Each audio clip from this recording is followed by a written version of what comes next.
you can overcome challenges and you can do really hard things, and we're all capable of really wonderful things, especially if we band together. What began as one father's ride for his daughter has become a movement powered by purpose, community, and love.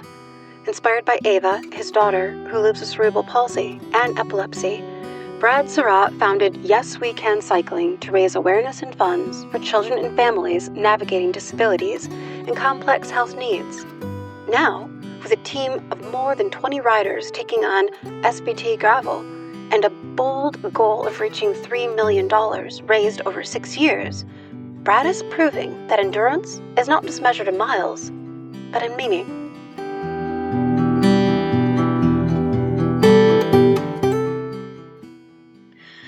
Thank you so much, Brad, for joining me here on AwareNow to share this space and to share your story. Thank you so much. Thank you so much for having me. Let's get started like this, shall we?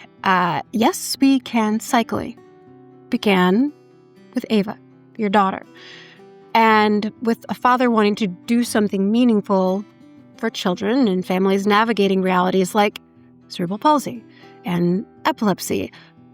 Question to start is, before it became a team, a fundraising movement, or a grueling ride through Colorado, what was the very first moment when you realized, I have to do something? That's a trick question, only because I didn't know that, I didn't have that feeling right away. I think that first, as a parent with a child who's been impacted by any means, you're in denial, and I was in denial for a period of time. And Ava was around 6 years old. COVID was going on. I was going through a divorce. And up until that point, we hadn't really talked about cerebral palsy or epilepsy. We hadn't really gone to different organizations or tried to, go down trying to connect Ava with other families. It was sort of, we were in our own little bubble. And when we started riding and cycling, and one of my friends got me on a bike during COVID, it really became very therapeutic for me. And it literally was like this aha light bulb moment when someone in our group signed us up for this big ride in Colorado called a triple bypass. And I had no idea what it was, but it sounded really hard and really fun. And I'm like, let's do it. And then this light bulb, went off where maybe I can use this really hard ride as a way to sort of raise money for charity. And that's how it literally, I can't really explain it other than that. It was what I needed in that exact moment. And we've all had those experiences where something happens or an opportunity presents itself where we kind of like grasp onto it. And at that exact moment, it sort of like felt like this was like something that I needed to do. Yeah, absolutely. So much of this mission is built on movement, but the heart of it feels deeply still. A father seeing his daughter clearly and wanting the world to see her clearly too.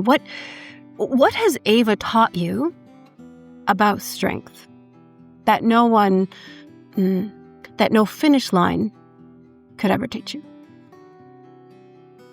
Yeah, such a brave little girl, and silly, and smart and hardworking and kind. And I think that you go through all these different emotions. I'm very close with all my kids and Ava. And specifically, she's really taught me, it's really the motto in our house, which is yes, we can. And it's like, there's nothing that you can't do if you put your mind to it. And, that came from, all the therapies that we do, the occupational therapy, the physical therapy, the speech therapy, behavioral therapy, aquatherapy. And she doesn't want to do some of it. She just wants to be a kid. Some of it, she gets frustrated. And I, all of my kids have adopted it. It's so much so that they roll their eyes every time I say it. They're just like, oh gosh, Dad, we know. Yes, we can. And I'm like, that's exactly where I want this to be, because you'll never forget it. It's going to be so ingrained in you. But she's taught me a lot, and I'm just so proud of her. Mm-hmm. Mm-hmm. So you said, if I can help one child, one family in this world, and that's a win. That is such a simple sentence, but there's so much weight inside it. When you meet or hear from families who are touched by the organizations that Yes We Can supports, what part of their stories stays with you long after the ride is over? Yeah, I mean, I've met so many different families along the way that, families that have received equipment or received therapy or received counseling, have gone to camp. And each one is just so impactful. It just is. And, like I said, when you hear it directly from an individual, from a mother, from a sibling, that's the stuff that you're like, that's what it's all about.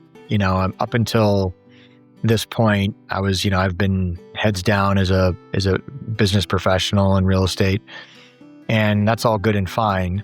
But what's really made a difference in not just my life, our family's life, has really been this chapter of giving and giving back. Yeah. That's where it's at. That's where it's at. That's where it's at. Damn it. So there's something powerful about choosing a hard road on purpose when so many families don't get to choose the hard road they're on. As you and the Yes We Can team take on SBT GRVL, what does it mean to turn voluntary struggle into visible support for those carrying challenges that they never ask for? What does that mean to you? Yeah, I mean, this is our voluntary suffering, and for those that, don't have a choice the same way. And, there's something that's very powerful about overcoming a challenge that's as difficult as these rides are. It's really easy to be excited and come out of the gates hot. You're super excited. There's adrenaline going. And then at the very end, when people are cheering you on for that finish line, and I call it the lonely time in between, when it's just you and your bike. It usually starts probably around mile 40. And, between there and, mile 90 or whatever it is, it's just you and your thoughts. And, whether you replay all the people that said you couldn't, whether it's you think of the people you're writing for, every writer has to have something that carries them through. For me, it's not only my children, but all the other families and children that we're writing for to support. It's just this magical moment where I just like, yes, we can. One more pedal, yes, we can. And I'll say that probably 1,000,000 times. Wow. So let's talk more. So these words, yes, we can, are powerful because they don't erase the hard parts. They stand right beside them.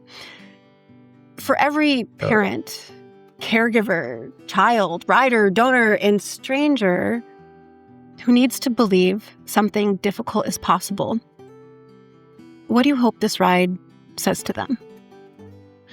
Yeah, I hope that it sends a message.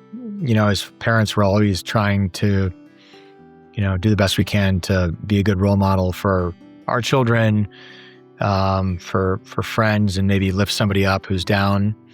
And, again, we're just started off as just 6 scrappy, dads that are just riding a bike and turned into, a lot more.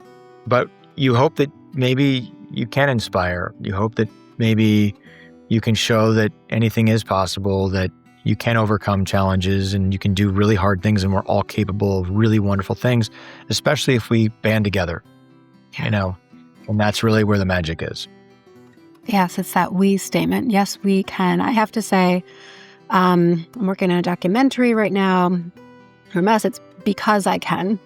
So when I saw Yes, we can, I said, oh, this is very simpatico. But it is that hope that becomes infectious. And when it is for the intention of being of service, how fulfilling that is.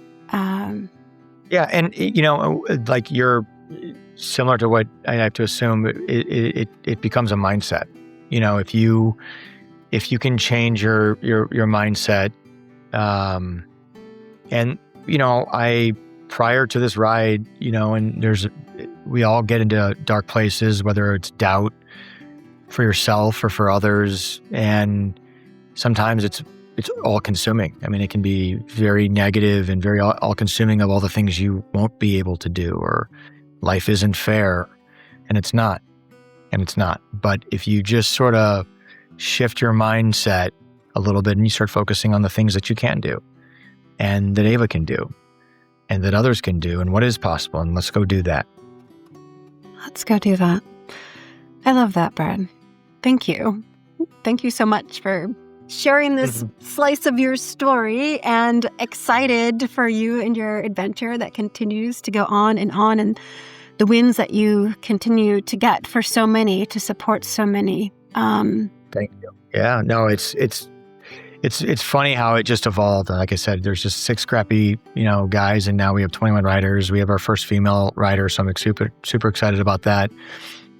Isabel, and everyone comes from a different place. One thing that's been interesting is that when you're in this world, I've never done a marathon or a triathlon or anything of organized athletics, and other than sports in high school, that everyone's a do-gooder, and everybody actually wants to help, and everybody wants to be involved, and sometimes they just need some redirection or a purpose set in front of them, and people are ready to rally behind you. Well, I am there behind you. I'm not a biker, I'm a runner, but as you bike on, I will be there cheering from afar. It's never too late, I suppose. I mean, maybe I'll give it a go. But again, thank you so much, Brad, for sharing your story, for helping all of us become a bit more aware now. Thank you so much. Thank you. Thank you for having me.